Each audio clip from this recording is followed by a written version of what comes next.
Bonjour chers étudiants, c'est notre deuxième séance de mathématiques pour la session printemps 2022-2023. Dans cette vidéo, nous allons aborder le chapitre 1, calcul pour l'informatique. Qu'est-ce qu'on va voir dans ce chapitre? On va essayer de nous familiariser avec deux notions ou bien deux symboles. Le symbole somme et le symbole produit. Comment je calcule somme de nombres complexes ou bien somme de nombres réels. Et aussi le produit d'un nombre complexe ou bien le produit des nombres réels. Avant de donner la définition dans le cadre général, je vais commencer par un petit exemple. Regardez par exemple si je veux essayer de calculer cette somme.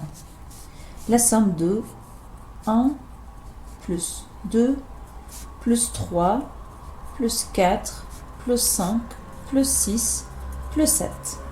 Ici, par exemple, dans cette somme, il y en a 7 termes. 1, 2, 3, il y en a 7 termes. Donc, au lieu d'écrire comme ça toute cette ligne, je peux utiliser le symbole somme pour dire que c'est la somme des entiers naturels. Chaque entier naturel, ça, c'est sous la forme k, et k à partir de 1 jusqu'à 7. Donc, au lieu d'écrire toute cette ligne, il est commode d'écrire, utiliser son symbole somme, la somme des entiers naturels k allant de 1 jusqu'à 7. Et donc, on peut faire le calcul. Juste ici, c'est la notation qui a changé. Au lieu de noter comme ça, on va utiliser ce symbole somme puisqu'il y en a plusieurs termes. Je donne un autre exemple. Par exemple, si je vais écrire cette somme maintenant. 1 plus 2 plus 4 plus 8 plus 16 plus 32. Voyons, il y en a combien de termes? Il y en a 6 termes. 1, 2, 3, 4, 5, 6. Il y en a 6 termes. Alors, comment je peux écrire la somme de ces 6 termes? Je peux écrire comme ça, la somme de 2 à la puissance k. Je peux remarquer que 1 s'écrit comme 2 à la puissance 0. 2 s'écrit comme 2 à la puissance 1. 4, c'est 2 au carré. 8, c'est 2 à la puissance 3. 16, c'est 2 à la puissance 4. Et 32, c'est 2 à la puissance 5. Donc, je peux remarquer que cette somme s'écrit comme la somme des réels qui s'écrivent sous la forme 2 à la puissance k. Et maintenant, k prend la première valeur 0. Ensuite, k égale à 1. Ensuite, la puissance égale à 2. Donc, cette somme égale la somme de 2 à la puissance k allant de 0 jusqu'à 5. Donc, ici, on a dit de 0 jusqu'à 5. On a trouvé combien de termes? Il y a 6 termes. Donc, ça s'appelle le premier terme pour le premier indice. Voilà. K à partir de 0 jusqu'à 5. 2 à la puissance k s'appelle le terme général. Donc, ça, c'est la somme de 2 à la puissance k allant de 0 jusqu'à 5. Un troisième exemple. 1 plus 1 demi plus 1 tiers plus 1 quart plus 1 cinquième plus 1 sixième, ainsi de suite jusqu'à 1 sur 100. Regardez. Il y en a ici 100 termes. Au lieu d'écrire cette somme, je peux utiliser ce symbole sigma pour écrire tout simplement 1 sur k allant de 1 jusqu'à 100. Remarquez, c'est quoi le premier terme? Pour avoir le premier terme, juste je remplace k par 1. Donc le premier terme, c'est 1 sur 1, ça fait 1. Plus, ensuite, le deuxième terme, je remplace k par le terme suivant, 2. Donc, ça donne 1 demi. Le suivant, k égale à 3. Donc, c'est plus 1 tiers. Et je retrouve la même écriture, bien sûr. Donc, juste ici, qu'est-ce qu'il a changé? C'est l'écriture. Au lieu d'écrire toute cette ligne, il est commode d'utiliser ce symbole, surtout lorsqu'on a une somme qui contient un nombre important de termes. Ici, 100 termes. Donc, il vaut mieux utiliser ce symbole. Je reviens alors à la définition dans le cas général. Supposons qu'on a une famille AK de nombres complexes ou bien de nombres réels, indexés par un ensemble fini I. C'est-à-dire K parcourt un ensemble fini I. Alors la somme de cette famille est notée comme ça. La somme de AK, K parcourt l'ensemble I. Par exemple, si l'ensemble I, c'est l'ensemble des entiers naturels de 1 jusqu'à n. Donc, K prend la première valeur. k égale à 1. Ensuite, la deuxième valeur, k égale à 2. Donc, on écrit la somme de k, ou bien la somme de ak, et le terme général, k allant de 1, le premier terme, jusqu'à n. Les exemples les plus connus des sommes sont les sommes arithmétiques et les sommes géométriques. Qu'est-ce qu'une somme arithmétique? Donc, je commence par qu'est-ce qu'une somme arithmétique? Alors, la somme arithmétique, c'est la somme des entiers naturels consécutifs. C'est-à-dire, par exemple, je somme 3 plus 4 plus 5 plus 6 plus 7 plus 8. Donc, je somme ici des entiers naturels consécutifs de 3 jusqu'à 8. Donc, on appelle ça, c'est une somme arithmétique. Comment je peux écrire ça à l'aide de la fonction ou bien du symbole somme? C'est la somme de 3 jusqu'à 8 de k. K égale 3, puis k égale 4, puis k égale 5, ainsi de suite. Encore un autre exemple de somme arithmétique. Par exemple, je somme de 1 jusqu'à 10. Jusqu'à 10. Donc la notation, voilà, comme ça. Maintenant, k commence à partir de 1 jusqu'à 10 de k. Je somme des entiers naturels consécutifs de 1 jusqu'à 10. Maintenant, à quoi est égale la somme de, par exemple, 5 jusqu'à 15 de k? Vous avez bien compris, c'est 5 plus 6 plus 7 jusqu'à 15. Donc, je somme des entiers naturels consécutifs. Le premier terme, c'est 5 et le dernier terme, c'est 15. On appelle ça somme arithmétique. C'est quoi la différence entre les trois sommes? Ce sont les trois des sommes arithmétiques. Mais ici, le premier terme, c'est 3. Le dernier terme, c'est 8. Combien alors de termes ici dans cette somme? Si je compte de 3 jusqu'à 8, combien y a-t-il de termes? Ici, je peux compter 1, 2, 3, 4, 5, 6. 6 termes. Dans cette somme de 1 jusqu'à 10, combien de termes y a-t-il de 1 jusqu'à 10? 1, 2, 3, 4, 5, 6, 7, 8, 9, 10. Donc, il y en a 10 termes. Alors, ici, de 5 jusqu'à 15, pouvez-vous me donner combien de termes? De 5 jusqu'à 15. Il y a en fait une règle générale pour calculer le nombre de termes dans une somme. Ici, le nombre de termes, c'est le dernier terme, c'est-à-dire 15, moins le premier terme, moins 5, plus 100. Donc, combien de termes dans cette somme? 15 moins 5, ça fait 10. 10 plus 100, c'est 11 termes. Donc, cette somme contient 11 termes. Voilà, on peut vérifier ça dans les deux sommes précédentes. Donc, combien de termes? Ici, on a 10 termes et on va juste vérifier la formule. 10, le dernier terme, moins le premier terme, c'est 1, plus 1. Donc, 9 plus 1, c'est exactement 10 termes. On vérifie aussi sur cet exemple le dernier terme qui est 8, moins le premier qui est 3, plus 1. 8 moins 3, 5. 5 plus 1, c'est exactement 6 termes. Donc, d'une façon générale, lorsque j'ai une somme, la somme allant d'un entier naturel, 3, 4, 5, qu'on note P, c'est le premier terme, P, jusqu'à N. N, c'est le dernier, P, c'est le premier indice et N, les derniers indices. D'une suite K ou bien AK d'une façon générale, que ce soit arithmétique ou pas. Combien y a-t-il de termes? Le nombre de termes de cette somme, c'est quoi?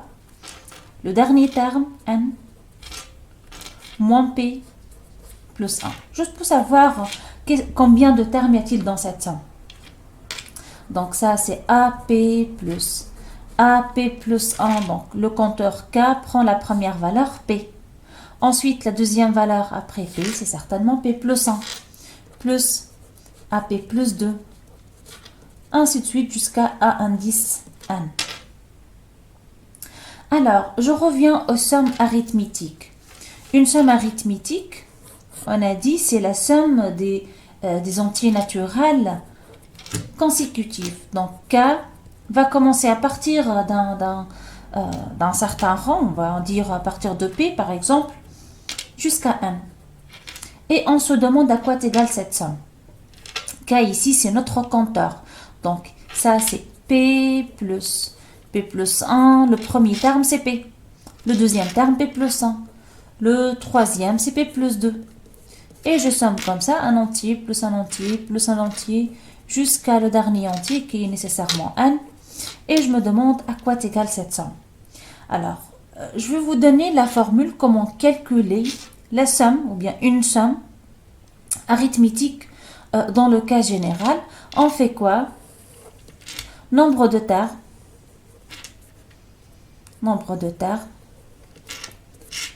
fois multiplié fois premier terme plus dernier terme sur 2. C'est-à-dire quoi ici dans notre cas? Donc, nombre de termes, on a bien compris d'après cette formule, le nombre de termes, c'est le dernier, c'est-à-dire n, moins p, le premier terme, plus 1. Ça, c'est le nombre de termes. Voilà, le nombre de termes fois, on a dit le premier terme qui est n, plus le dernier cette fois, plus p. Tout ça divisé par 2. Voilà la formule pour calculer la somme d'une suite, ou bien une somme arithmétique qui commence de P et arrive jusqu'à N. Je donne juste un exemple pour mieux comprendre. Par exemple, si je vais sommer directement maintenant la somme de 0 jusqu'à 100 de K. Vous voyez ici combien de termes il y a dans cette somme. De 0 jusqu'à 100. Donc on a dit nombre de termes, c'est-à-dire 100 moins 0 plus 1, d'après la formule. Le dernier moins le premier plus 1, toujours. Ça, c'est le nombre de termes. Multiplié fois le premier terme, c'est-à-dire 0, plus le dernier terme, plus 100. Et je divise par 2. Donc, vous voyez, juste j'applique la formule. 100 moins 0 plus 1, ça fait 101. Fois 0 plus 100, c'est 100. Divisé par 2. Et donc, bien, je peux simplifier bien sûr. 100 divisé par 2, ça fait 50. C'est 101 fois 50. Vous pouvez voir maintenant mieux les choses. 5050. Voilà, j'ai calculé ça. Bien sûr, ça n'a pas pris beaucoup de temps pour calculer une somme arithmétique en utilisant toujours la formule. La somme, c'est nombre de termes fois la somme premier terme et dernier terme, tout ça divisé par 2. Donc, je reviens à la formule générale. Regardez. Ici, lorsqu'on a une somme des termes consécutifs d'une suite arithmétique, donc la somme des entiers k allant de p jusqu'à n, c'est p plus n, le premier terme plus le dernier terme, fois n moins p plus 1, c'est-à-dire le nombre de termes, divisé par 2. Alors, le deuxième exemple qu'il faut savoir pour les sommes géométriques. Qu'est-ce qu'une somme géométrique? Donc, je reviens pour donner juste un exemple avant de donner la formule générale. Qu'est-ce qu'une suite géométrique ou bien une somme géométrique? Lorsque je somme maintenant des termes ayant cette forme-là, je somme par exemple le terme 2 à la puissance k. Et k varie par exemple de 1 jusqu'à 10, on va dire, dans un premier exemple.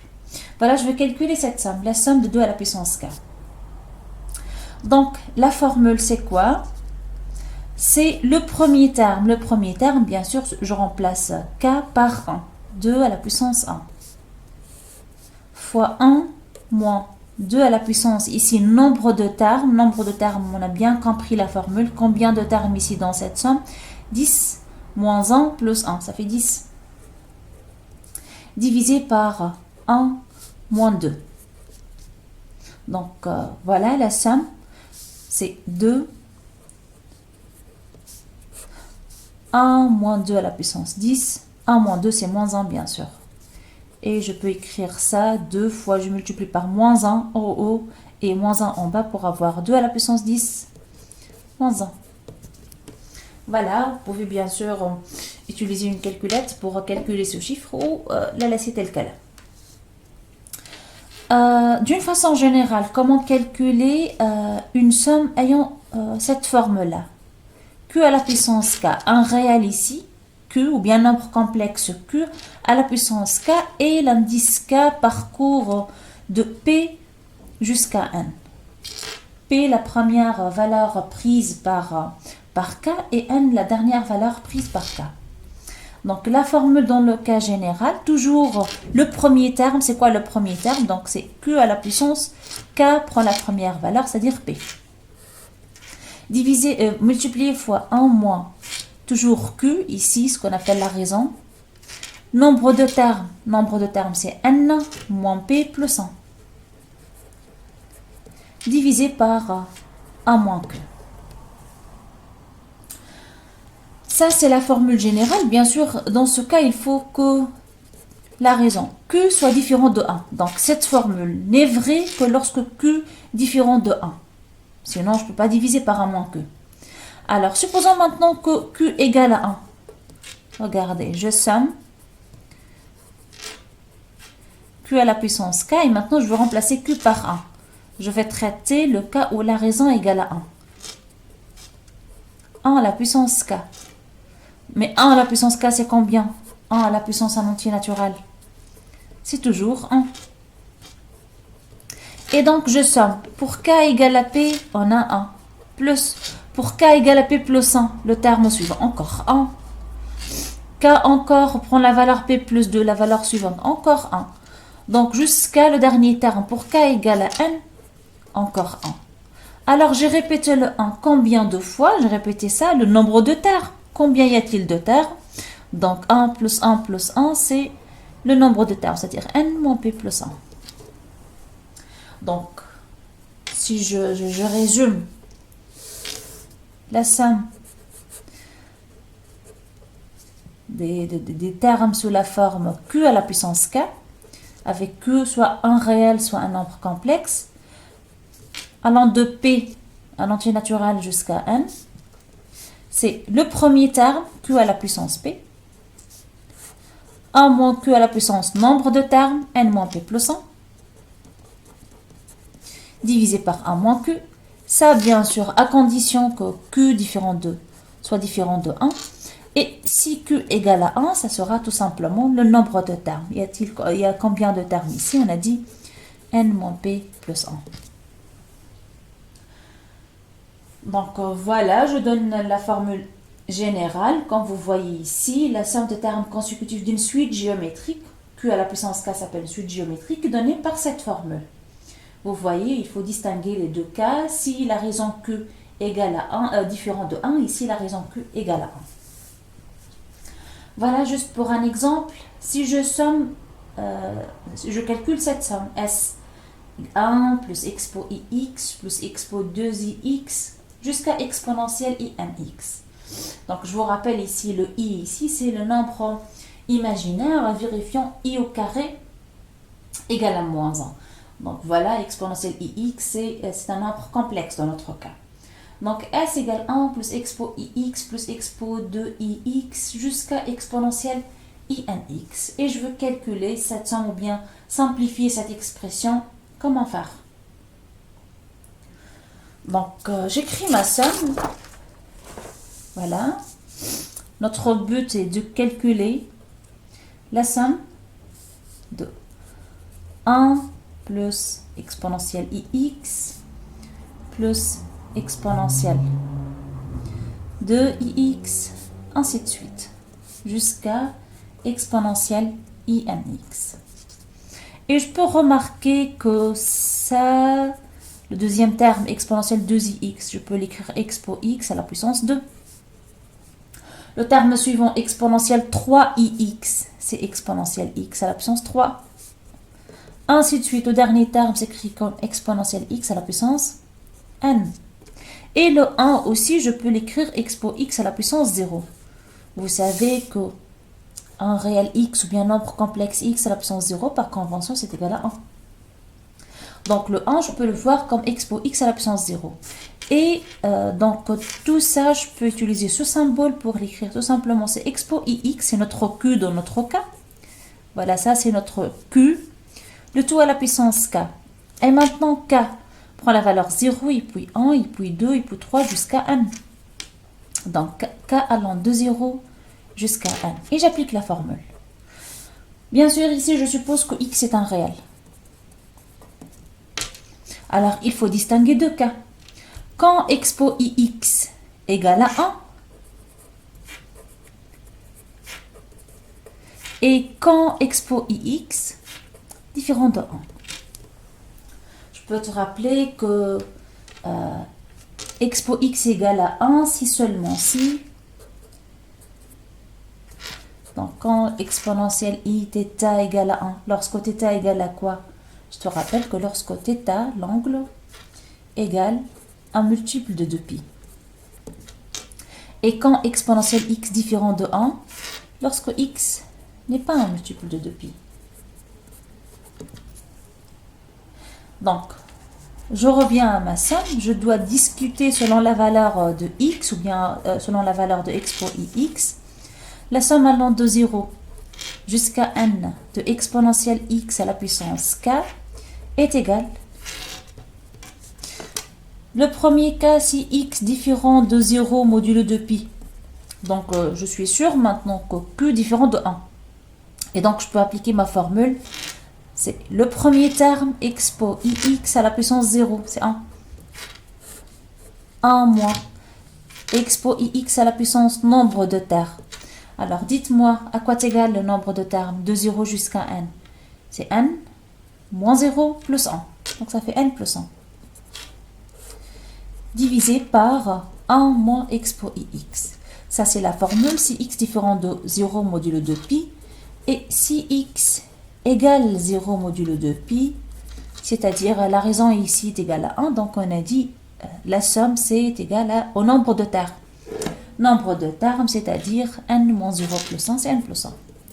Et voilà, comme ça, j'ai simplifié ma somme. Ma somme est donnée par cette expression si x ne s'écrit pas comme un multiple de 2π, est égal tout simplement à n plus 1 si x est un multiple de 2π. Notez bien alors les deux exemples précédents. On va travailler beaucoup avec les sommes télescopiques et les sommes géométriques. Donc, ces deux formules sont à retenir. Je passe maintenant à voir les différentes propriétés concernant les sommes d'une façon générale, que ce soit sommes arithmétiques, géométriques ou bien des autres types de sommes. Tout d'abord, la première remarque, c'est que le terme, ou bien l'ordre des termes n'intervient pas. C'est-à-dire, je calcule, comme vous connaissez bien sûr très bien, A1 plus A2 plus A3 plus A4. Cette somme. Ou bien je somme A3 tout d'abord, plus A1 plus A2 plus A4. Bien sûr, le résultat ne change pas. Donc, l'ordre de termes n'intervient pas dans la somme, ne change pas le résultat de la somme. Voilà pour la première remarque. La deuxième remarque ici, la somme des termes AK, K allant de P jusqu'à N. Donc, je peux diviser cette somme sur 2. C'est-à-dire quoi? Je somme de P jusqu'à n entier N, et puis de n plus 1 jusqu'à N. J'explique ça. Voilà, par exemple, j'ai une somme. La somme allant de 3 jusqu'à 10 de 1 plus 2 à la puissance k. Je suppose que je somme sur des termes ayant la forme 1 plus 2 à la puissance k. Donc, le premier terme, ça c'est AK. Le premier terme, c'est A indice 3 plus A indice 4 plus A indice 5 plus A indice 6 jusqu'à A indice 10. Donc, je peux diviser cette somme. Je somme tout d'abord les AK, K allant de 3 jusqu'à 5, plus ce qu'il reste, c'est-à-dire la somme allant de 6 cette fois jusqu'à 10 de AK. Donc, la somme de 3 jusqu'à 10, bien sûr, de terme AK, c'est la somme de 3 jusqu'à 5, plus de 6 jusqu'à 10. Donc, vous voyez, d'une façon générale, la somme, si je somme à partir de P jusqu'à N, de terme général à K, je peux sommer jusqu'à un entier naturel. Donc, je commence toujours par P. Jusqu'à un entier M, M compris entre P et N, un entier entre P et N, plus K allant de M, plus 1, parce que ça y est, j'ai parlé de A indice M. Donc, le terme suivant, c'est A indice M plus 1. Donc, je dois commencer à partir de M plus 1 jusqu'à N. Voilà la deuxième remarque. Donc, on a dit la première propriété, l'ordre n'intervient pas, ne change pas le résultat de la somme. Deuxième propriété, ou bien deuxième remarque, si je considère M un entier naturel entre P et M, donc je peux sommer tout d'abord de P jusqu'à M, plus de M plus 1 jusqu'à M. Et la troisième remarque ici, vous voyez, lorsque j'ai deux constantes, alpha et bêta, c'est-à-dire alpha ne dépend pas du compteur K, et bêta aussi ne dépend pas du compteur K. Par exemple, voilà, par exemple, je somme 1 demi, 3 à la puissance 4, plus 1 quart, 5, bien, voilà, à la puissance 4, disons. Vous voyez, 1 demi, c'est une constante, fois AK, un terme, bien une suite ou bien un réel dépendant de K, plus 1 quart, qui est une constante encore, ne dépend pas de K, fois 5 à la puissance K. Et je somme de 2 ou bien de 10, disons, jusqu'à 100. Je peux sommer de 10 jusqu'à 100. Alors, je fais quoi? Donc, je peux diviser cette somme. Comment? Je somme tout d'abord les AK. Donc, 1 demi fois 3 à la puissance 4. Plus, je somme le second terme. 1 quart fois 5 à la puissance 4. Donc, je somme le premier terme, plus je somme le deuxième terme. Puisque 1 demi ne dépend pas de compteur, ici je peux voir ça juste pour voir les choses. Donc, le premier terme, c'est 1 demi fois quoi? Fois 3 à la puissance 10. Ensuite, juste la première somme. 1 demi fois 3 à la puissance 10, plus encore 1 demi fois 3 à la puissance 11. Plus 1 demi fois 3 à la puissance 12. Ainsi de suite, juste la première somme. Donc, jusqu'à 1 demi fois 3 à la puissance 100. Tout ça, plus la somme suivante qui est 1 quart fois 5 à la puissance 10, plus 1 quart fois 5 à la puissance 11, ainsi de suite. Vous pouvez imaginer fois 5 à la puissance 100. Donc, qu'est-ce que je peux remarquer? À partir de la première somme, je peux mettre un demi en facteur. Donc, je peux écrire un demi en facteur de quoi? 3 à la puissance 10 plus 3 à la puissance 11 plus 3 à la puissance 12 jusqu'à 3 à la puissance 100. Plus de la deuxième somme, qu'est-ce que je peux mettre en facteur? Un quart en facteur de tout le monde. En facteur de 5 à la puissance 10 plus 5 à la puissance 11 plus 5 à la puissance 12 jusqu'à 5 à la puissance 100. Et donc, je peux écrire tout ça finalement sous la forme 1 demi fois la somme de quoi? 3 à la puissance k ici maintenant, de 10 jusqu'à 100, plus 1 quart fois la somme k allant de 10 jusqu'à 100, de quoi? De 5 à la puissance k. Donc, je reviens juste à la première somme. Quelle est la relation? Donc, je peux faire sortir à l'extérieur de la somme les constantes que ne dépendent pas de compteur K, de l'indice K. K allant de 10 jusqu'à 100.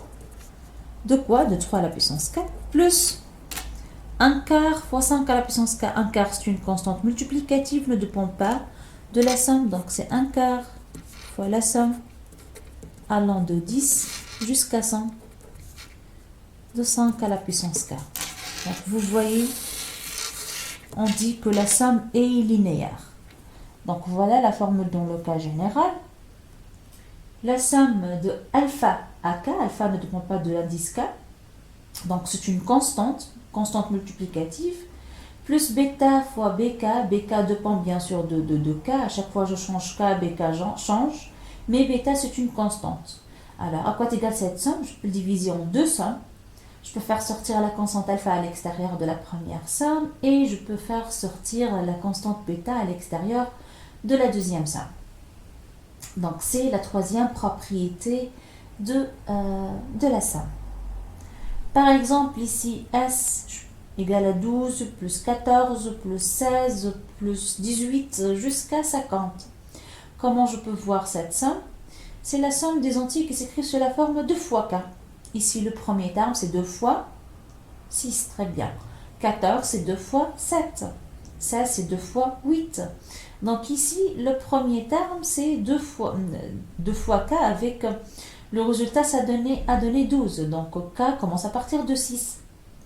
Et le dernier terme, c'est 50. Donc 2k égale à 50, certainement, k arrive jusqu'à 25. Et donc, pour calculer cette somme, je peux faire sortir 2. 2, c'est une constante à l'extérieur. Donc, ça sera 2 fois la somme de k allant de 6 jusqu'à 25. Et on peut voir ça, c'est une somme arithmétique. Oui, on a bien parlé de ça, c'est une somme arithmétique. Donc, est donnée par quoi? Par le premier terme plus le dernier terme, fois nombre de termes, 25 moins 6 plus 1, divisé par 2. Et on peut simplifier et on peut voir finalement le résultat 620. Alors, donc, ce sont des trois propriétés pour la somme. Je passe à la quatrième propriété, qui ici, c'est une propriété beaucoup utilisée aussi en mathématiques, le changement d'indice. Voilà, lorsque je somme la somme de AK, K allant de P jusqu'à 1. Et je donne un exemple sur ça pour mieux voir les choses ici. Alors regardez, on va considérer un exemple et puis je reprends la formule générale. Supposons que j'ai cette somme. Je vais calculer la somme de 2 par exemple à la puissance k-3. Je suppose que ça c'est mon AK. K allant de 10 jusqu'à 100. Voilà, 2 à la puissance k-3, k allant de 10 jusqu'à 100. Bon, ce n'est pas 2 à la puissance k-3, on peut faire un petit changement d'indice, changement de variable pour rendre ce k-3 sous la forme k', à notre compteur, à notre indice. Donc, on pose le changement de variable k' égale k-3. Et donc, cette somme, maintenant, on peut l'écrire comment? Si k égale 10, le premier terme pour k, c'est 10. Donc, le premier terme pour k' égale à combien? 10 moins 3, c'est 7. Le dernier terme pour k, c'est 100. Donc, le dernier terme pour le deuxième, ce compteur k' égale 100 moins 3, ça fait 97. Et là, j'écris 2. Mais k-3 maintenant, je dois la remplacer par k'. Je dois tout changer en fonction de k'. Et maintenant, j'ai obtenu une autre somme. Cette fois, le compteur, c'est pas k, c'est k'. Commence à partir de 7 jusqu'à 97 de 2 à la puissance k'. Donc, je peux remarquer que c'est une somme géométrique. Et je peux appliquer la formule. Donc, je te rappelle, c'est le premier terme, c'est-à-dire 2 à la puissance 7, le premier terme.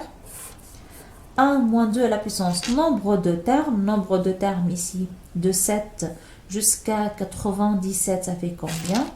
On a dit le dernier terme moins le premier terme plus 1. Donc 97 moins 7 plus 1, divisé par 1 moins 2.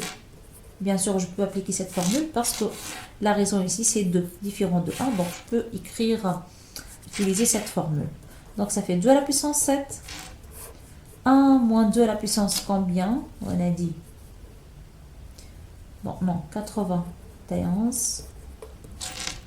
Jusqu'à, voilà, 1 moins 2 divisé par moins 1. Donc, je peux dire que 2 à la puissance 7, 2 à la puissance 91, moins 1. Voilà, je vais calculer cette somme. Qu'est-ce que j'ai fait alors ici? J'ai fait un changement d'indice ou bien un changement de variable. Je remarquais que je peux simplifier cette écriture en posant k' égale k moins 3. Donc, j'ai changé tout en fonction de k'. Revenons au cadre général. Donc, lorsque j'ai une somme ayant cette forme-là, la somme de AK moins J, K moins 1, K moins 2, K moins 3, tout dépend de la valeur de J. K, ici, c'est notre compteur. K commence à partir de P plus J jusqu'à N plus J. Je peux faire alors le changement de variable K' égale K moins J, juste comme on a fait dans l'exemple que j'ai donné. On va voir dans les exercices qu'on va faire en direct, les séances en direct, comment faire un changement d'indice pour simplifier la somme. Donc voilà la formule dans le cadre général. Sur un exemple, voilà, je considérais cette somme Sn, la somme de 1,5 à la puissance k moins 1. K allant de 1 jusqu'à n. Donc c'est une somme géométrique. La raison Q ici, c'est 1,5.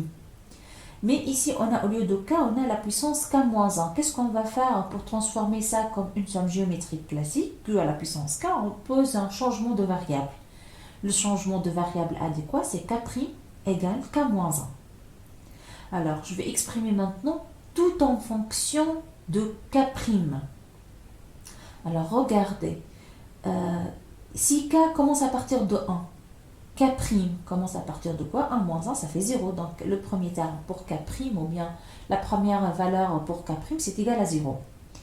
Je reviens à la somme initiale. K de 1 jusqu'à n. Donc, la dernière valeur de K, c'est n. Donc, pour K' maintenant, la dernière valeur, nécessairement, c'est n-1. Et 1,5, c'est 1,5. Et je remplace le K-1 par K'. Voyons, maintenant, j'ai obtenu la somme de 1,5 à la puissance K', K' de 0 jusqu'à n-1. Ou encore, bien sûr, ici, on a exprimé cette somme en K'. Mais maintenant, je peux juste reprendre la notation en fonction de K parce qu'on a dit c'est juste une notation. Donc, j'utilise K' comme variable muette ou bien I ou bien J. C'est la même chose. Donc, c'est la somme de 1,5 à la puissance K, K allant de 0 jusqu'à n-1. Et j'applique la formule d'une somme géométrique. Pourquoi? Ici, on a utilisé cette formule puisque 1,5 est différent de 1. Donc, voilà, c'est 1 moins 1,5 à la puissance nombre de termes. De 0 jusqu'à n-1, il y a n termes. Et voilà, on a trouvé la somme. On a fait quoi? On a fait un changement de variable. Donc, on a vu deux sommes usuelles, la somme géométrique, une somme géométrique et une somme arithmétique. On a vu la méthode, comment calculer une telle somme. Une troisième somme, très connue aussi et très utilisée, c'est la somme télescopique. Qu'est-ce qu'une somme télescopique? C'est une somme ayant cette forme-là. Le terme général s'écrit comme la différence de deux termes consécutifs d'une suite. Donc, le terme général s'écrit sous la forme AK plus 1 moins AK. Donc, je donne un exemple. Si par exemple, on veut calculer cette somme, la somme, je peux bien sûr, ici, toujours j'ai utilisé beaucoup le compteur K allant de 3 par exemple jusqu'à 10, ln de K plus 1 moins ln de K. ln ici, c'est la fonction logarithme népérien, logarithme népérien de K plus 1 moins log de K. Bon, juste une remarque, ici je peux écrire aussi, c'est la même somme lorsque je change, au lieu de K, je note I de 3 jusqu'à 10, ln de I plus 1 moins ln de I. Il s'agit bien de mon compteur parce que je veux remplacer I par 3, puis I par 4, puis I par 5, puis I par 6, jusqu'à I égale à 10. Et là, je vais remplacer K par 3, et puis K par 4, et puis K par 5, ainsi de suite, jusqu'à K égale à 10. Donc, c'est la même somme là. Alors, il s'agit bien d'une somme télescopique. Pourquoi? Parce que je peux noter ça A indice I plus 1. C'est A indice I. Donc, c'est quoi la relation entre ces deux termes? C'est la différence de deux termes consécutifs de la suite AI. Alors, juste, on va écrire le premier terme. Donc, je remplace le compteur ou bien l'indice i par la première valeur. Donc je remplace i par 3. Ça fait combien? I par 3, donc 3 plus 1, 4, moins ln de 3. Ça, c'est notre premier terme de la suite. Donc tout ça pour i égale à 1 a donné ln de 4 moins ln de 3. Le deuxième terme, plus, maintenant j'ai remplacé i par 3, maintenant je remplace i par 4. ln de 4 plus 1, c'est ln de 5. Moins, je remplace i par 4, ln de 4. Plus, je remplace i par le terme suivant. Donc, maintenant, je remplace i par 5. Ça, c'est pour i égale à 3, i égale à 4. Maintenant, pour i égale à 5, 5 plus 5, c'est 6.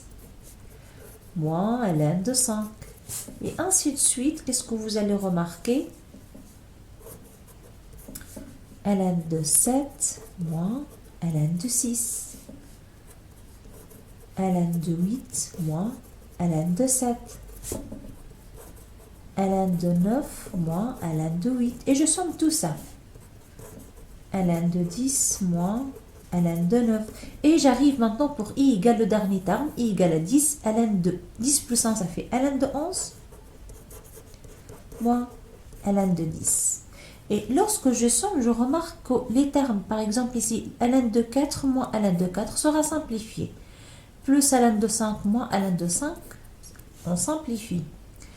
Plus ln de 6 moins ln de 6, on simplifie.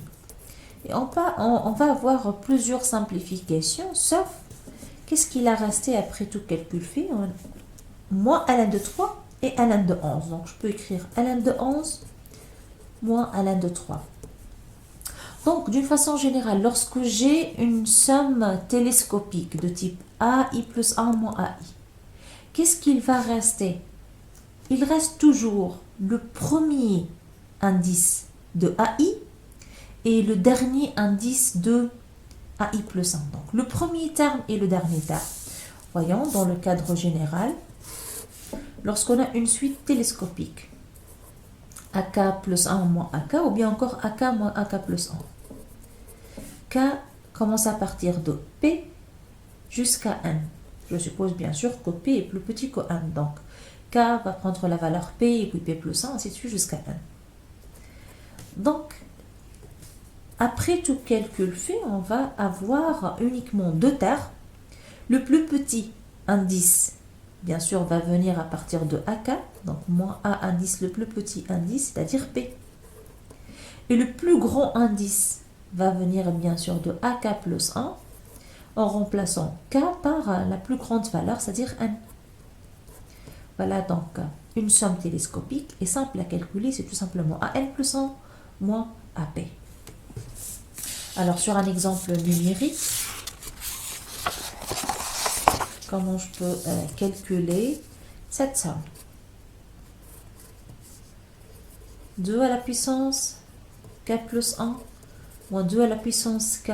K varie entre 50 et 500. Donc je peux remarquer que c'est une somme télescopique. Ça c'est AK plus 1 et ça c'est AK. Et maintenant, qu'est-ce qu'il va rester? Le premier indice et le dernier indice. Le premier indice, c'est moins 2 à la puissance, je remplace K par le premier indice, 50.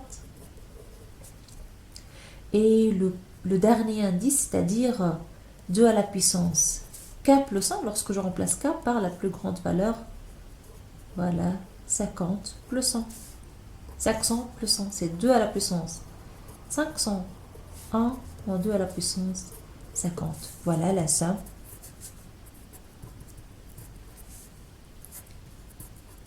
de 2 à la puissance K plus 1 moins 2 à la puissance K. Donc, si on revient au cas général, si on a une somme télescopique ayant cette forme-là, AN plus 1 moins AK plus 1 moins AK et K parcourt de P jusqu'à N, on peut voir le premier terme, c'est quoi? Je remplace K par P. Donc ça donne AP plus 1 moins AP. Le deuxième terme, je remplace K par P plus 1. Donc ça donne AP plus 2 moins AP plus 1. Et ainsi de suite jusqu'à arriver au dernier terme, je remplace K par N et donc j'obtiens A indice N plus 1 moins AN. Et je somme, après toute simplification, on va uniquement trouver AN plus 1 moins AP.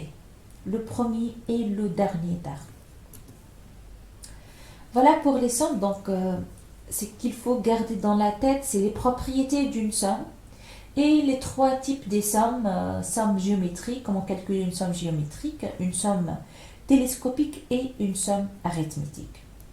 Maintenant, les formules connues. Les formules en utilisant les symboles simples, c'est la factorisation de AN moins BN. Je pense que vous connaissez déjà une formule lorsque je remplace n par 2. Vous savez, donc je rappelle, c'est une identité remarquable. A carré moins B carré. Vous savez cette formule. A carré moins B carré, lorsque A et B deux réels, c'est A moins B fois A plus B. On a encore une formule, A au cube moins B au cube, c'est combien? A moins B en facteur de quoi? A carré plus A B plus B carré. Donc voilà la formule lorsque on a A au cube moins B au cube. Pouvez-vous maintenant me donner la formule A à la puissance 4 moins B à la puissance 4? La formule, il y en a aussi une identité, c'est A moins B fois quoi? Cette fois, je dois multiplier par A à la puissance 3 pour avoir le A à la puissance 4, finalement A à la puissance 3. Plus maintenant, j'ai diminué la puissance de A et j'augmente celle de B. Donc ici, là, je peux imaginer que c'était B à la puissance 0. Maintenant, ce sera A carré B, la puissance 1. J'ai diminué encore la puissance de A et j'augmente celle de B. J'ai diminué encore, ça c'est A à la puissance 1. Donc j'ai diminué encore. A à la puissance 0 c'est 1 plus B au cube. Voilà la formule pour A à la puissance 4 moins B à la puissance 4. Et vous pouvez imaginer A à la puissance 5 moins B à la puissance 5 égale à quoi? A moins B fois la somme maintenant. Ici, cette somme, donc la première somme contient 2 termes, celle-là 3, ainsi maintenant 4. Et à chaque fois, on augmente la puissance n, on a une somme qui contient plus de termes. Alors, je vais vous donner la formule dans le cadre général. Donc, dans le cadre général, voilà, AN moins BN, c'est quoi? C'est A moins B fois une somme. Cette somme commence de 0 jusqu'à n moins 1. De quoi? A à la puissance k fois B à la puissance n-1 moins k. Donc voilà comment on peut voir les choses mieux peut-être. C'est A moins B fois cette somme. Donc on commence par A à la puissance n-1. Puis on diminue la puissance de A et on augmente celle de B. On diminue la puissance de A et on augmente celle de B jusqu'à avoir B à la puissance n-1. Tout comme les sommes, on a encore un symbole pour simplifier les notations qui contiennent le produit de plusieurs termes. Par exemple, ici, si on a plusieurs n, on va dire n nombres complexes ou bien n nombres réels et on veut faire le produit. A1 fois A2 fois 3 fois A4 jusqu'à fois AN. Donc, au lieu d'écrire toute cette ligne, il suffit d'écrire le produit grand Pi, comme ça. Le produit de 1 jusqu'à n de AK. Bien sûr, lorsque I est vide, le produit par convention prend la valeur 1. Et encore une remarque, donc le cas ici, le cas allant de 1 jusqu'à n de AK, je peux changer juste la notation pour le compteur. Au lieu de noter le compteur K, je peux noter par exemple J. Comme ça, le produit de AK, K appartient à I, c'est le produit de J. J appartient à I. J'explique sur un exemple. Regardez par exemple le produit, si je note AK, le terme général, et par exemple 1 sur 2 plus 1, bien 1 sur 2K plus 1. Voilà. 1 sur 2 à la puissance K plus 1. Et je veux faire le produit A1 fois A2 fois A3 fois A4 fois A5. Comment je peux noter cette ligne? le produit de AK, K allant de 1 jusqu'à N. Ou encore, juste j'ai utilisé comme notation le compteur K. Encore, je peux noter le compteur J. J de 1 jusqu'à N, ici bien sûr c'est 5, de AJ. Donc ici notre N, c'est 5. A1, A2, A3, A4, A5. On arrive jusqu'à A5. Et donc, vous voyez, je peux changer la notation. Sur le produit encore, I allant de 1 jusqu'à 5 de AI. Ici, J ou bien I ou bien K n'intervient pas dans la somme, ne change pas le résultat. Pourquoi? Parce qu'on va remplacer ici, par exemple, J par le premier indice, donc A1. Ensuite, on va remplacer J par 2, donc A2. On va remplacer J par 3, donc A3. Et je trouve ce produit. Même chose ici. Si je considère comme notation K, la somme, ou bien le produit, pardon, le produit de AK, K allant de 1 jusqu'à 5, je dois faire quoi? Je remplace K par 1, donc c'est A1, fois, je remplace K par 2, donc fois A2, fois A3, fois A4. Donc ici, c'est juste une notation. On peut noter K, le compteur, ou bien J, ou bien I, ça ne change pas le résultat. Voilà donc la définition d'un produit d'une famille des réels ou bien une famille de nombres complexes A1, A2, AN. Donc rappelez-vous que bien sûr la notation produit de AK ou bien produit de AJ, ça ne change pas la notation, ça change pas le résultat du produit, bien sûr lorsqu'il s'agit bien du même ensemble I. Les propriétés maintenant pour le produit, c'est pas comme les sommes, donc on va voir des autres propriétés pour le produit. Bon, la première propriété, elle est similaire à celle de la somme. Bien sûr, vous savez très bien que A1 fois A2 égale A2 fois A. Donc, l'ordre ne change pas le résultat. A1 fois A2 fois A3 fois A4. Je peux multiplier tout d'abord A3 fois A2 et puis fois A1 puis fois A4. Donc, le produit reste inchangé en permutant les termes. On peut faire une permutation des termes et le résultat du produit ne change pas. Deuxième propriété, aussi le produit de P jusqu'à N. Donc le premier indice P, le dernier indice N. AP fois AP plus 1 fois AP plus 2. Je peux calculer tout d'abord le produit de P jusqu'à M, puis le produit de M plus 1 jusqu'à N, tout comme la somme ici. Donc ces deux propriétés, ce sont des deux propriétés similaires dans les sommes. Alors, juste regardez. Donc, pour la première propriété, on fait A1 fois A2 fois A3 fois A4 fois A5. En fait, ça ne change pas si je commence par A4, puis A2, puis A3, puis A1, puis A5. Donc, le résultat est le même. Ça, c'est la première propriété. Deuxième propriété, si je calcule A1 fois A2 fois A3 fois A4 fois A5 jusqu'à A10 par exemple, je peux écrire ça comme le produit de 1 jusqu'à 3 de AK, K allant de 1 jusqu'à 3 AK, donc ce produit-là de 3 termes, fois le produit maintenant de 4 jusqu'à 10, donc de 4 jusqu'à 10 de AK. Donc je peux ici intercaler un indice. Le produit de 1 jusqu'à 10, c'est le produit de 1 jusqu'à 3 fois le produit de 4 jusqu'à 10. Bon, de même, le produit de 1 jusqu'à 10, on peut écrire, c'est le produit de 1 jusqu'à 4 fois le produit de 5 jusqu'à 10. Donc voilà la deuxième propriété. Je peux écrire le produit de P d'une façon générale jusqu'à N. C'est le produit de P jusqu'à un entier M, entre P et N, fois le produit de M plus 1 jusqu'à N. Maintenant, la troisième propriété. Si j'ai une constante alpha, ne dépend pas de K, ne dépend pas de compteur K. Donc, alpha fois AK, le produit alpha fois AK. Est-ce que cette fois, je peux faire sortir alpha, comme pour les sommes? Je te rappelle ici que pour le somme, on a vu cette propriété. Pour le somme, on a vu, si on a une suite AK, dépend de K, et on a une constante là, par exemple 2 ou bien 3 ou bien 1 demi-constante, ne varie pas avec K. k allant par exemple de 3 jusqu'à 10. Alors, je peux faire sortir le 2 à l'extérieur. Voilà.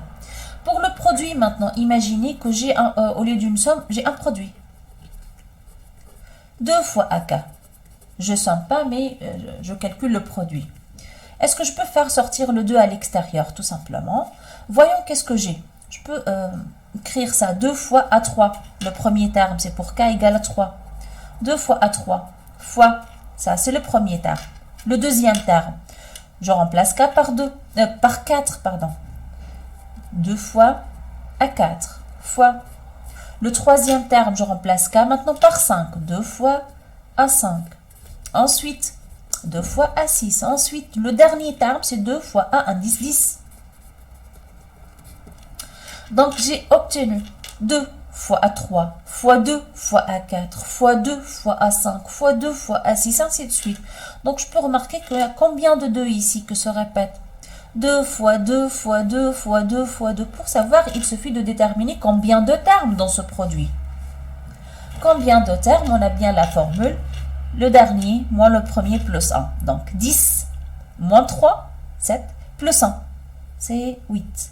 Donc j'ai 2 fois 2 fois 2 fois 2. 8 fois quoi? Le même produit. A3 fois A4 fois A5 fois A6 fois A7 jusqu'à A10. Donc, je peux écrire, c'est 2 à la puissance 8 fois quoi? Le produit allant de 3 jusqu'à 10 de AK. Donc, la formule, j'ai trouvé que le produit de 3 jusqu'à 10 de AK, j'ai pas pu faire sortir le 2, mais je peux faire sortir 2 puissance combien? Le nombre de termes, qui est 8, fois le produit cette fois.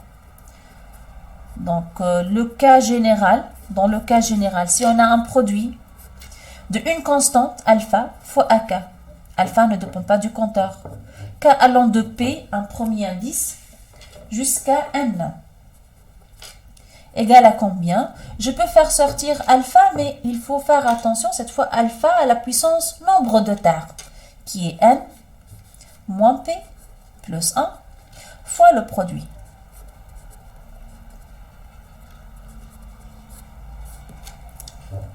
Voilà, donc je reviens à la formule. Si on a une constante alpha fois AK, donc le produit de alpha fois AK, c'est alpha à la puissance nombre de termes fois le produit de AK.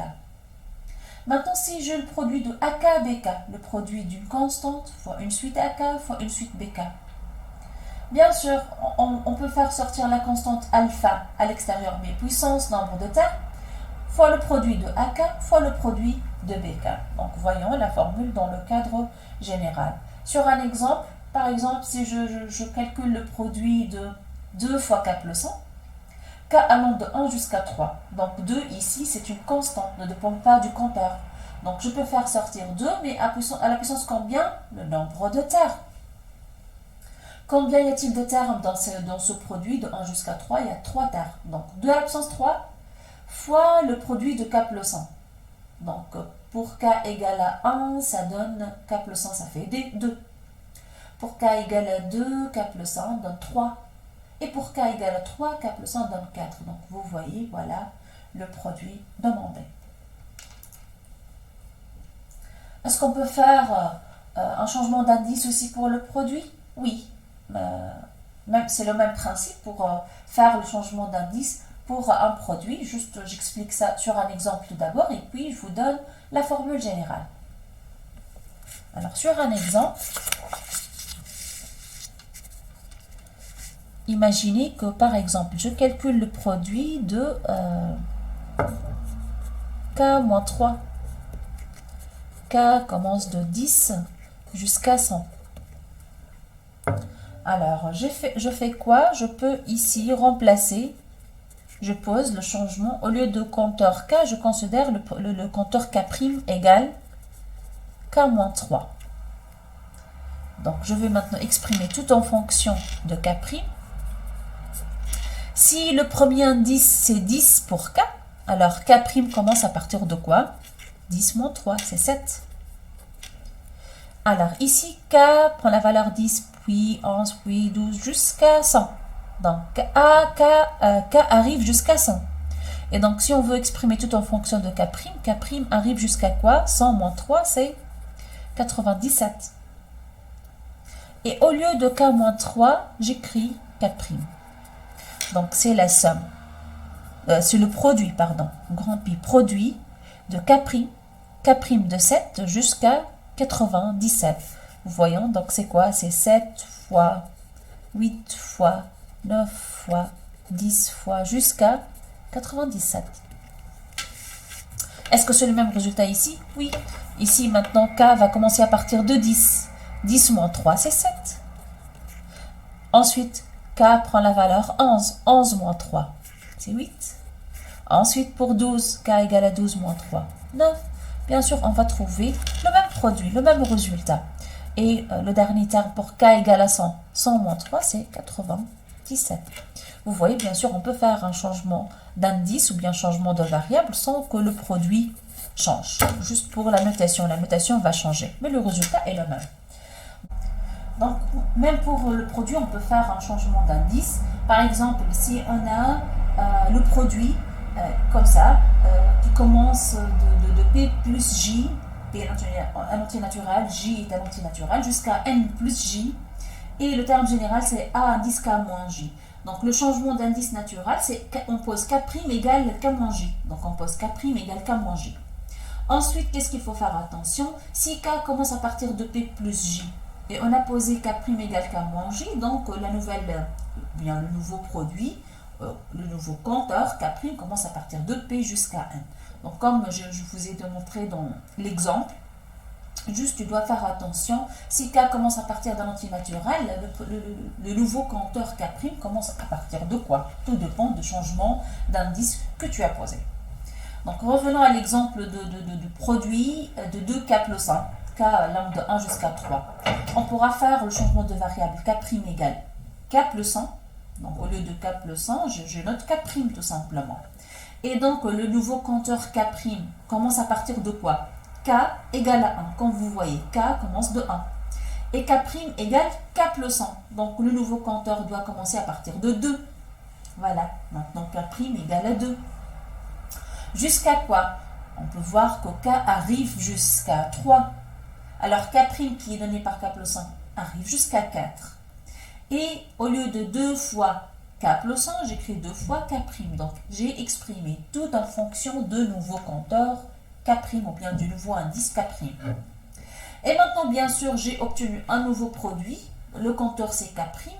Je peux noter K' ou bien I ou bien J. Maintenant, ça y est, dès que j'ai fait, ça y est, c'est bon. J'ai fait le changement d'indice. Maintenant, je peux revenir à la notation. Juste au lieu de K', je renote encore K. Donc, K égale à 2 jusqu'à 4 de 2K. Et je trouve, bien sûr, je peux faire sortir 2 à la puissance combien? Nombre de termes, 2 à la puissance 3. Fois le produit K allant de 2 jusqu'à 4, ça fait 2 fois 3 fois 4, et 12, c'est 192. Un exemple fondamental pour le produit. Le produit des entiers naturels consécutifs. Le produit des entiers naturels consécutifs de 1 jusqu'à n. C'est-à-dire 1 fois 2 fois 3 fois 4 fois 5 jusqu'à n. On note ce produit n factoriel. Par exemple, 6 factoriel. 6 factoriel.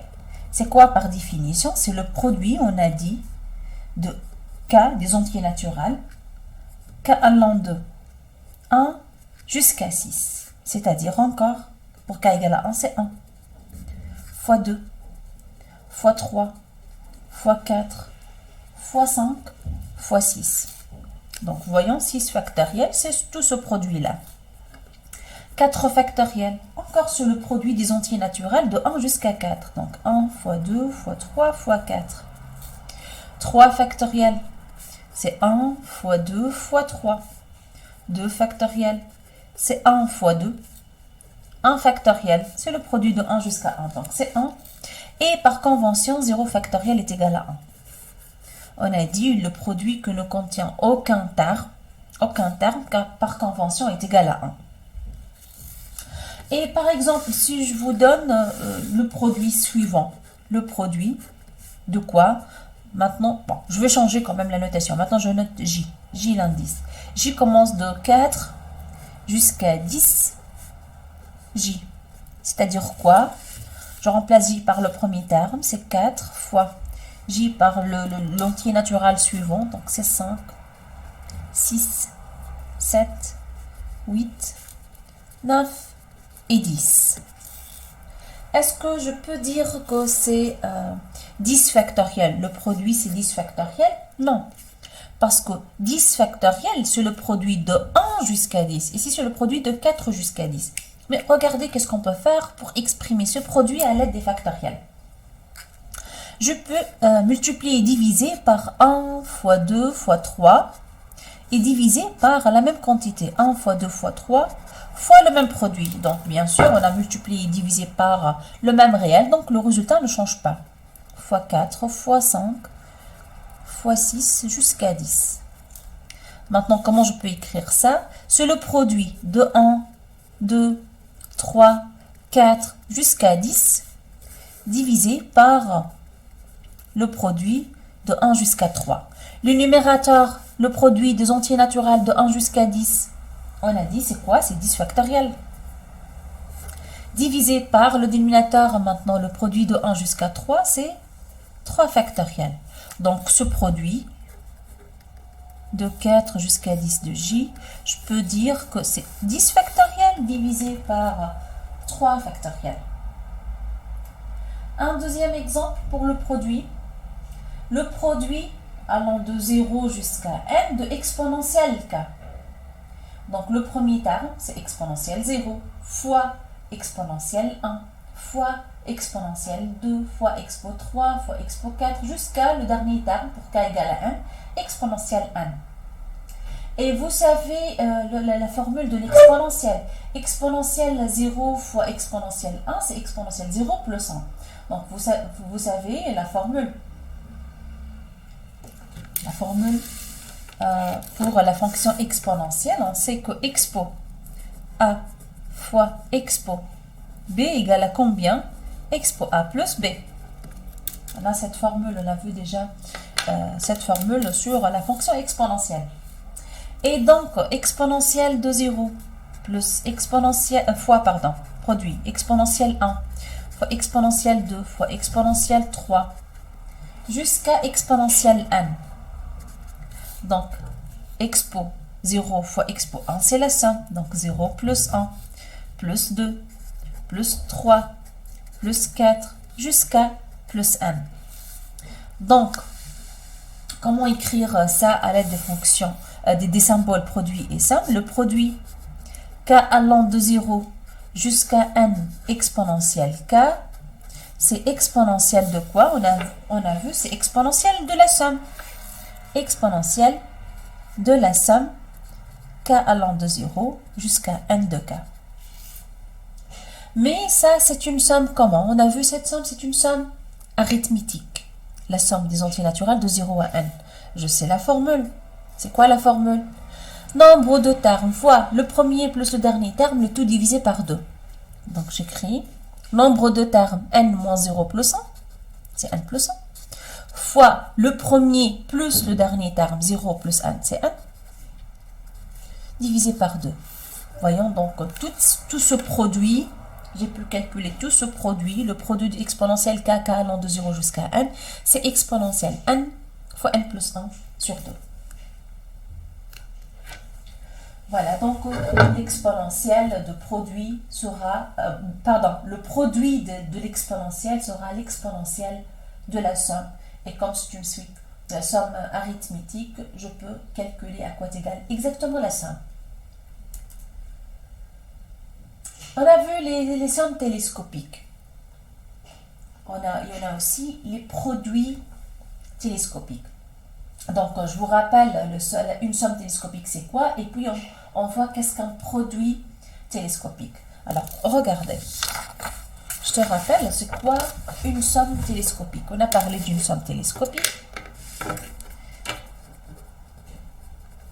une somme télescopique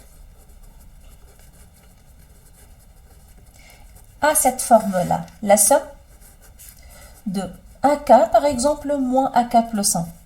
Ou bien AK plus 1 moins AK. L'essentiel, la différence de deux termes consécutifs d'une suite AK. K, on peut commencer à partir de l'entier P jusqu'à N. Ça, c'est une somme télescopique. Maintenant, qu'est-ce qu'un produit télescopique?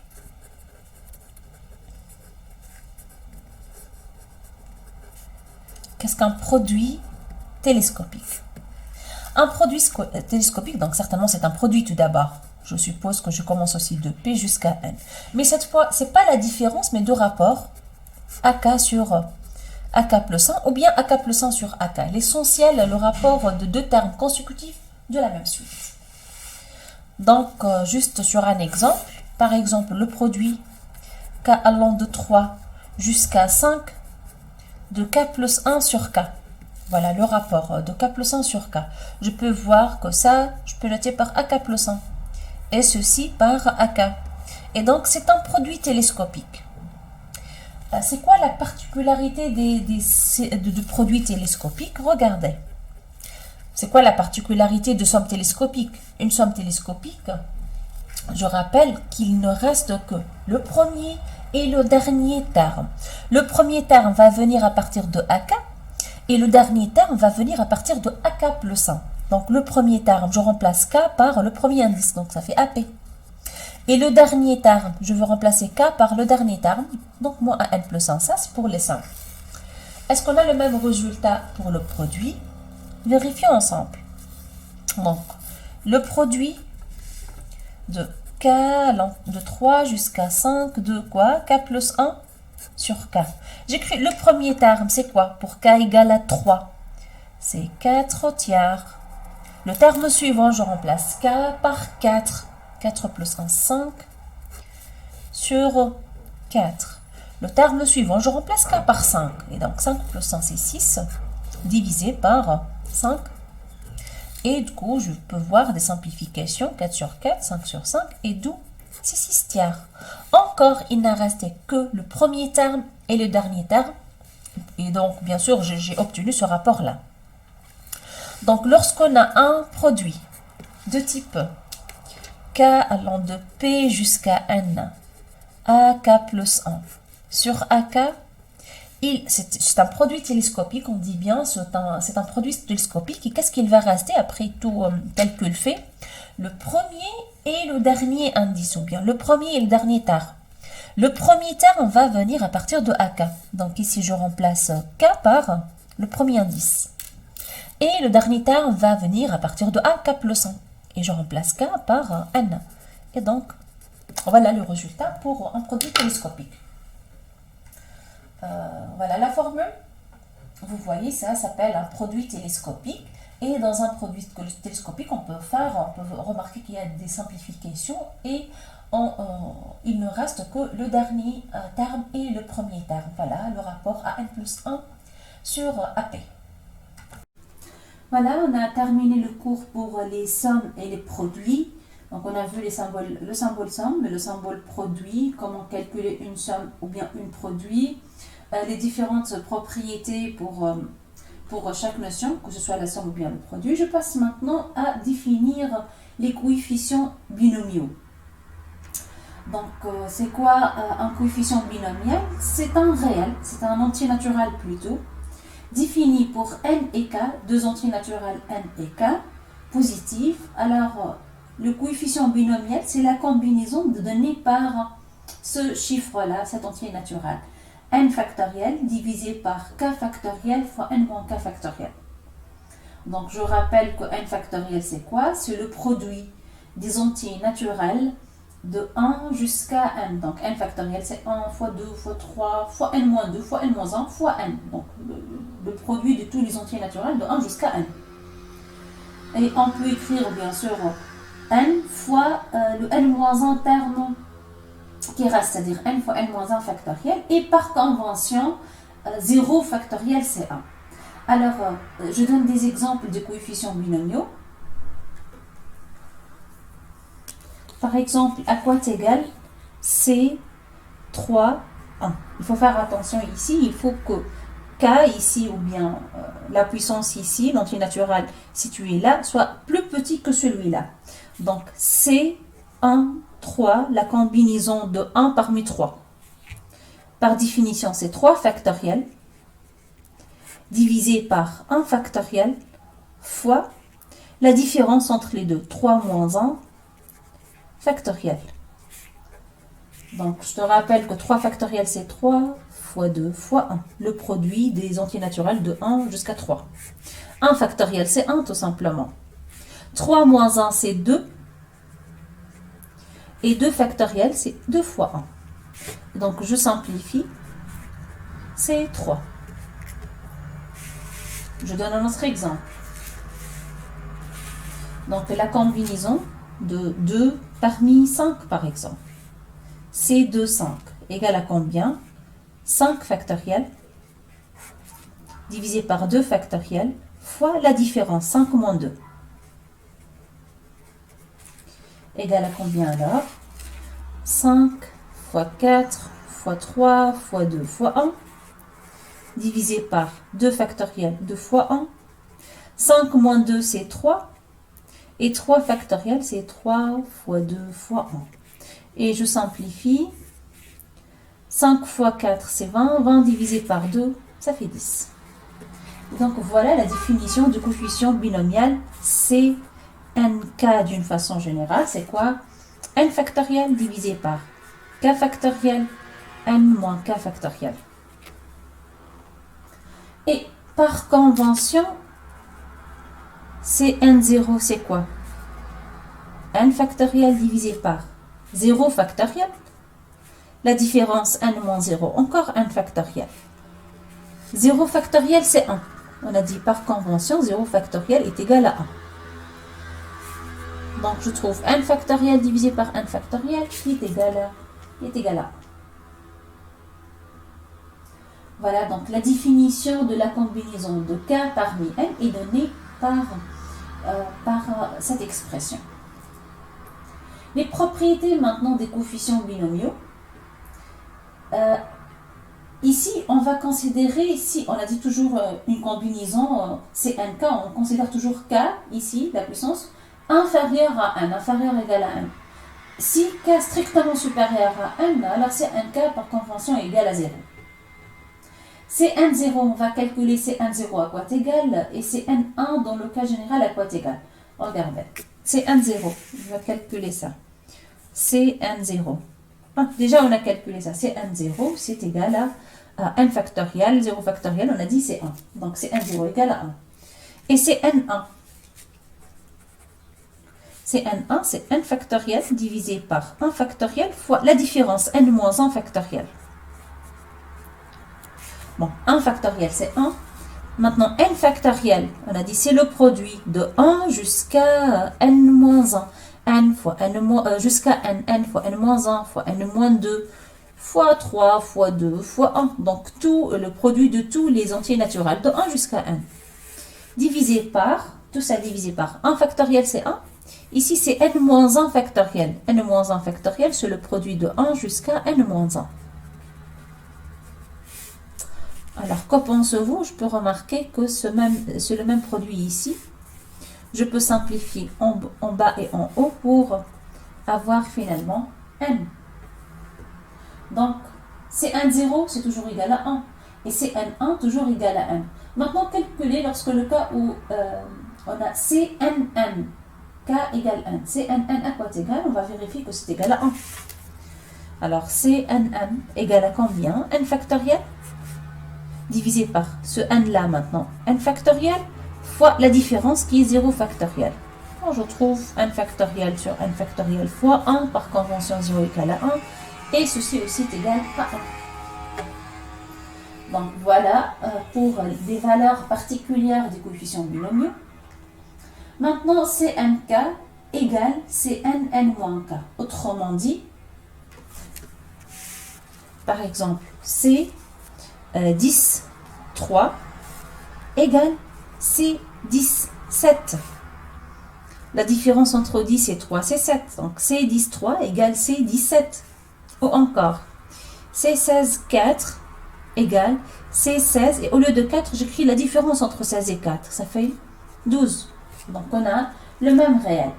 Donc, on peut vérifier que dans le cas général, on a quoi? CNK égale Cn. Et la différence, au lieu de K, j'écris la différence entre N et K. N moins K. Vérifions ça ensemble. CNK, d'après la formule, égale à combien? N factoriel divisé par K factoriel fois la différence entre les deux. N moins K factoriel. Et c'est N moins K. C'est N moins K. Égale toujours N factoriel. N moins K factoriel cette fois. Fois la différence entre les deux. Mais la différence entre N et N moins K, c'est encore K. Donc K factoriel, et vous voyez, c'est le même réel. Donc voilà les propriétés connues pour les coefficients binomiaux. Où on peut voir ces coefficients binomiaux, où on utilise ces coefficients binomiaux, on l'utilise dans la formule de binôme de Newton. C'est quoi cette formule de binôme de Newton? C'est la somme de A plus B à la puissance en entier naturel. A plus B au carré, A plus B au cube, A plus B à la puissance 4, ainsi de suite. Voilà la formule de binôme de Newton. Qu'est-ce qu'elle dit cette formule?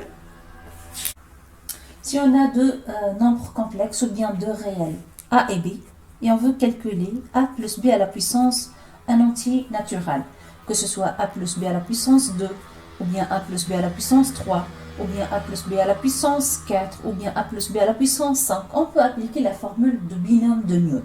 Je vais commencer par A plus B au carré.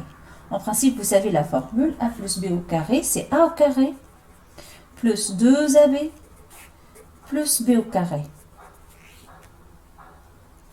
Donc, A à la puissance 2, plus constante 2 fois A fois B, plus B à la puissance 2. Donc, c'est une constante fois A carré, constante fois AB, constante fois B carré. A plus B à la puissance 3 maintenant.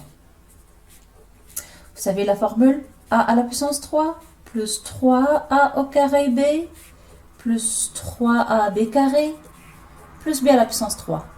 Encore, c'est une constante qui est 1, bien sûr, fois A au cube, plus une constante 3A carré B, une autre constante AB carré, une constante qui est 1, ici B au cube.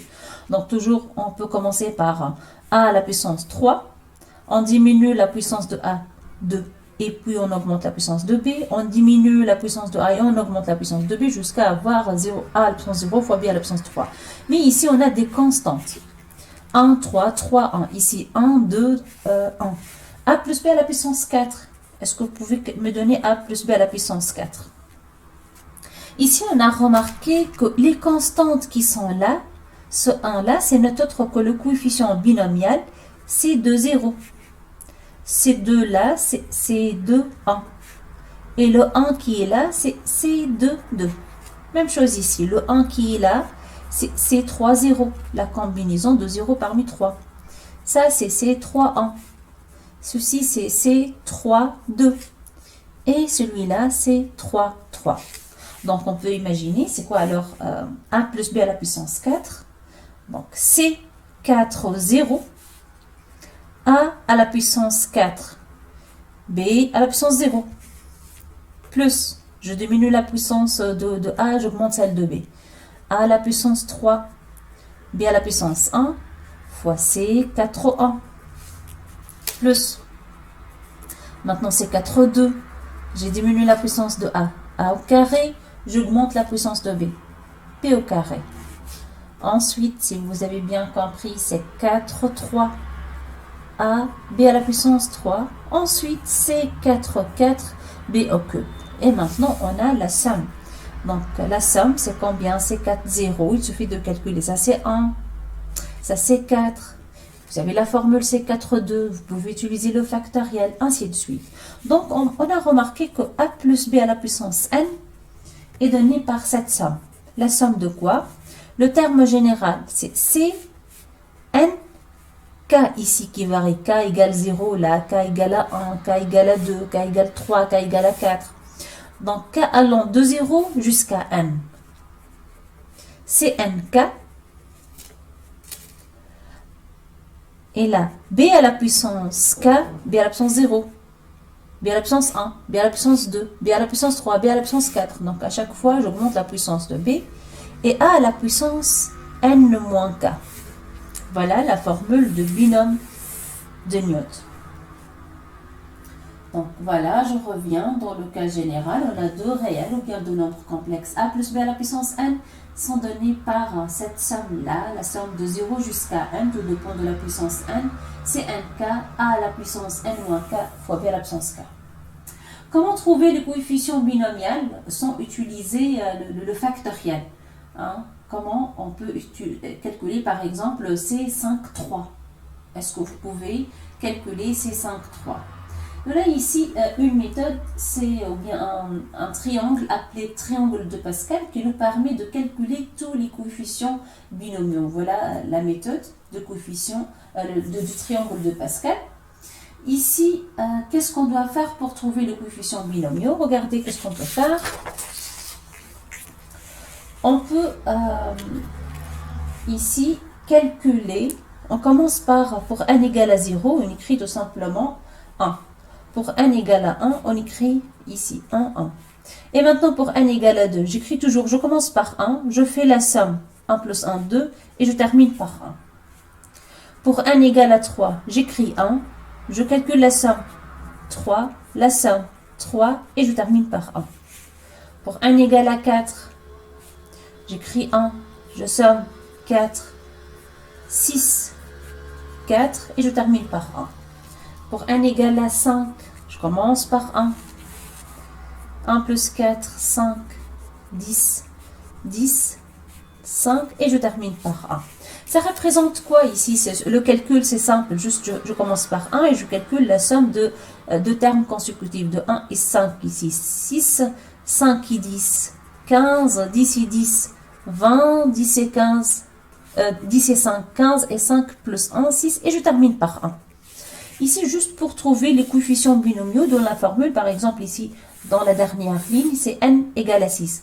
Donc, j'ai trouvé les coefficients binomiaux pour n égale à 6. Donc, a plus b à la puissance 6 égale 1 fois a à la puissance 6 plus 6. Donc, ici, juste, je peux voir les coefficients binomiaux. 6 fois, j'ai diminué la puissance de a, plus 15 a 4b carré, plus 20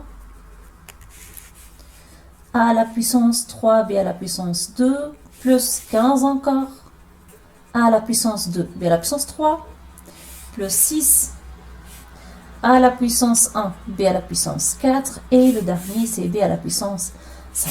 Bon, vous voyez l'utilité du symbole somme, hein?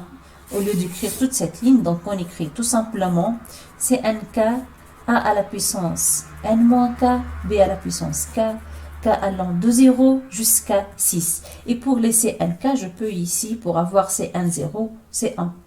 Cn2, c'est 6. Cn3, c'est 15. Ainsi de suite, je peux utiliser les triangles de Pascal pour déterminer les coefficients binomiaux. Voilà, on s'arrête là pour cette séance.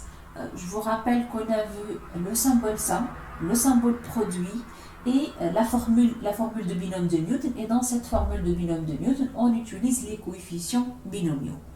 Je vous rappelle encore qu'on aura, Inch'Allah, une séance en direct. Dans cette séance, donc, ça sera une occasion pour vous pour poser vos questions, pour échanger si vous avez des questions ou bien des remarques. Sinon, vous pouvez m'envoyer aussi un mail sur ce compte-là pour proposer ou bien pour poser des questions. Et à la prochaine.